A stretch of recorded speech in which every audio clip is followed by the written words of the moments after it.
টক জল, কান গরম করে দেওয়া ঝাল আর কুড়মুড়ে ফুচকার আস্বাদনের সুযোগ নিল ৮ থেকে ৮০ সকলেই। ফুচকার সাথে ঘুগনি, পাপড়ি চাট সব মিলিয়ে জমজমাট ফুচকা উৎসব। বিশিষ্ট সমাজসেবী খোকন দাসের উদ্যোগে কলকাতার ১০ নম্বর ওয়ার্ডে অনুষ্ঠিত হলো ফুচকা উৎসব। সাংসদ সুদীপ বন্দ্যোপাধ্যায়ের অনুপ্রেরণায় এই উৎসব নবম বর্ষে পদার্পণ করলো। প্রধান উদ্যোক্তা খোকন দাস জানান, সাধারণ মানুষের মধ্যে একটু আনন্দ দিতে এই উৎসবের আয়োজন, সঙ্গে ছিল সাংস্কৃতিক অনুষ্ঠানের আয়োজন, সব মিলিয়ে জমজমাট ফুচকা উৎসব।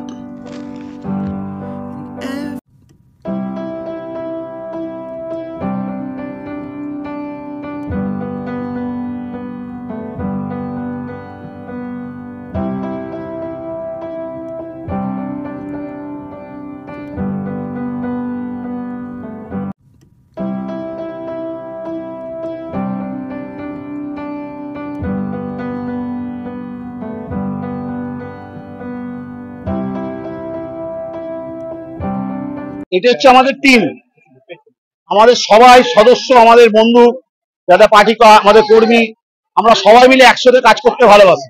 এই একসাথে কাজের এই মজা, এইটাই আনন্দ। আমাদের প্রতি বছরে ৯ বছরে পড়লো ফুচকা উৎসব। এরপরে আছে আমাদের ডিসেম্বরে ভান্ডারা তারাপীঠে। আমাদের পরপর প্রোগ্রাম, আমাদের ১২ মাসে ১৪ পার্বণ, ১২ মাসে ১২ পার্বণ না ১২ মাসে 14 পার্বণ। এই আনন্দ নিয়ে থাকতে চায় আর মানুষের আশীর্বাদ দিয়ে এই মানুষের কাজ করতে চায়। ৪,০০০-এর কাছাকাছি। বললাম টিম যদি না শক্ত হয় কিছু ভালো লাগে না। এই টিমটা আছে বলেই কাজ করতে মজা লাগছে।